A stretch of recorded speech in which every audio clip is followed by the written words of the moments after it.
અંકલેશ્વર તાલુકાના અંડાળા જિલ્લા પંચાયત બેઠક તેમજ આ બેઠકમાં આવતી 4 તાલુકા પંચાયત બેઠકની ચૂંટણી અંગે ભાજપ દ્વારા અંડાળા ગામે મધ્યસ્થ કાર્યાલયનો પ્રારંભ કરવામાં આવ્યો છે।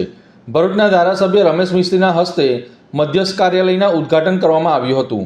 આ પ્રસંગે જિલ્લા પંચાયતના ભાજપના ઉમેદવાર ગીતાબેન વસાવા, તાલુકા પંચાયતના ઉમેદવાર કિરીટ માસ્ટર સહિત તાલુકા પંચાયતના ઉમેદવારો, ભાજપના આગેવાનોના વિશાલ પટેલ સહિત ભાજપના હોદ્દેદારો અને કાર્યકરો ઉપસ્થિત રહ્યા હતા। અંડાળા ખાતે અંડાળા જિલ્લા પંચાયતનું ઐતિહાસિક સભા થઈ છે। અંડાળા ગામના અને આસપાસના ગામના લોકોનો જે મિજાજ છે, ભારતીય જનતા પાર્ટીના અમારા જિલ્લા પંચાયત અને તાલુકા પંચાયતના ઉમેદવારને ઐતિહાસિક મતો સાથે વિજય અપાવવા માટેનો મિજાજ એમના ચહેરા પર જોઈ રહ્યા છે।